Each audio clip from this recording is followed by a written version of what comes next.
আসসালামু আলাইকুম। অনেক দিন পর আজকে আবার নতুন একটা ভিডিও নিয়ে আসলাম। তো সবাই গ্রামার টপিক্সটা চায়, এর জন্য গ্রামার টপিক্সটা আমি দিচ্ছি।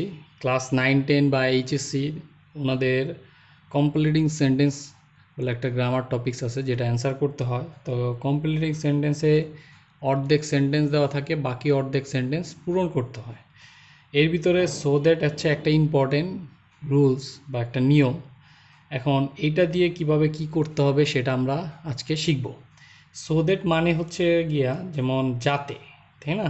সো দ্যাট মানে হচ্ছে গিয়া যাতে, ঠিক আছে?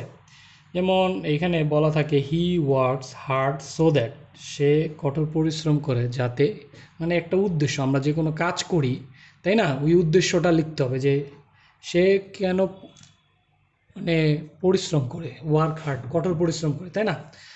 হইতে পারে সে টাকা আর্ন আর্ন করতে চায়, বা পরীক্ষায় পাশ করতে চায়, অথবা জীবনে উন্নতি করতে চায়, বা শাইন করতে চায়, সাকসেস হতে চায়, তাই না?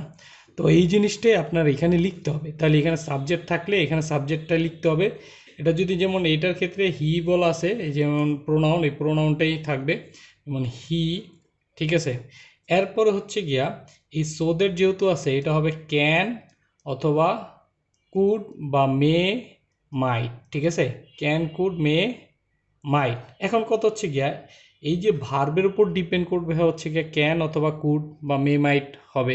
এখানে ভার্বটা কি আছে? প্রেজেন্ট ফর্মে আছে, তাহলে এখানে হবে হচ্ছে ক্যান। আর যদি এটা ওয়ার্কস না বলে যদি বলতো ওয়ার্ক, ঠিক আছে, তাহলে পাস্ট ফর্মে থাকতো, তখন এটা হয়তো কুড। ক্লিয়ার? তাহলে সাবজেক্টের পর হবে এখানে তাহলে কি? ক্যান। তারপরে সি সরি হি ক্যান, কি আমরা সাবজেক্ট দিব হি ক্যান আর্ন মানি, ঠিক আছে? আর্ন মানে সে পরিশ্রম করে, কি হি ক্যান আর্ন মানি, টাকা উপার্জনের জন্য। অথবা আমরা লিখতে পারি হি can get a good result, ঠিক আছে? গেট গুড রেজাল্ট, ঠিক আছে, পরীক্ষার ভালো রেজাল্টের জন্য। বা she can shine in life, ঠিক আছে, শাইন ইন লাইফ, ঠিক আছে, লাইফে শাইন করার জন্য। বা he can pass the exam, আমরা লিখতে পারি কি পাস ইন দ্য এক্সাম, ঠিক আছে, ইন দ্য এক্সাম। বা শুধু হি ক্যান পাস, সে মানে পাস করতে পারে।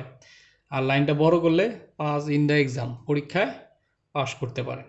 তাহলে he works hard so that he can earn money, অথবা he pass in the exam, বা শুধু পাস লিখলে হয়, বা he get a good result, বা he can shine in life.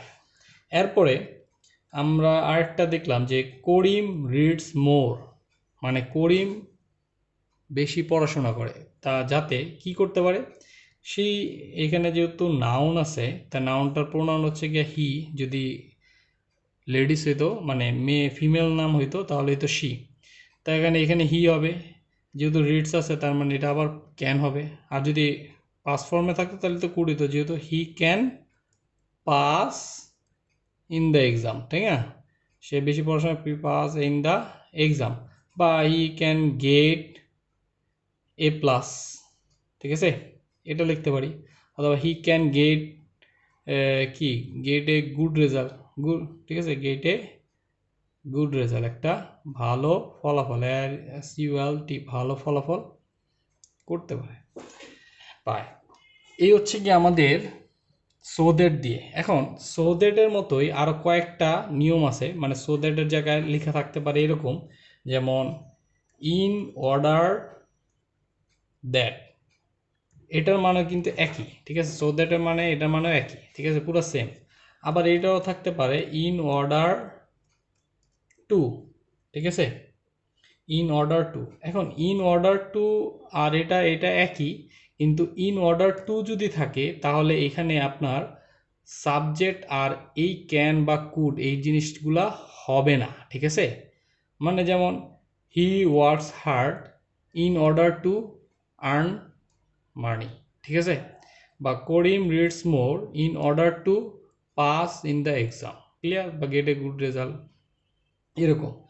আচ্ছা, তাহলে সো দ্যাট শিখলে আপনি ইন অর্ডার দ্যাট বা ইন অর্ডার টু আপনি শিখে ফেলেন। আরেকটা হইতে পারে যেমন ইন, সরি ইন না, উইথ এ ভিউ টু, ঠিক আছে? এই সো দ্যাটের জায়গায় থাকতে পারে উইথ এ ভিউ টু, যেমন he works hard with a view two. তাহলে এইখানে এই যে আপনার আর্ন এইগুলোতে আইএনজি যোগ হয়ে যাবে যদি উইথ এ ভিউ টু থাকে, তাহলে এইখানে হয়ে যাবে পাসিং দ্য এক্সাম, ঠিক আছে? পাসিং দ্য এক্সাম, এখানে কিন্তু হি ক্যানই হবে, মানে পাসিং দ্য এক্সাম, ঠিক আছে? খালি ইন অর্ডার টু থাকলে সাবজেক্ট প্লাস ক্যান কুড এগুলা উঠে যাবে। আর সো দ্যাট আর ইন অর্ডার দ্যাট সব কিছুই সেম। আর উইথ এ ভিউ টু থাকলে হি ক্যান থাকবে, এগুলার সাথে ভার্বের সাথে আইএনজি যোগ হয়ে যাবে, ঠিক আছে? গেটের জায়গায় গেটিং হবে, ঠিক আছে?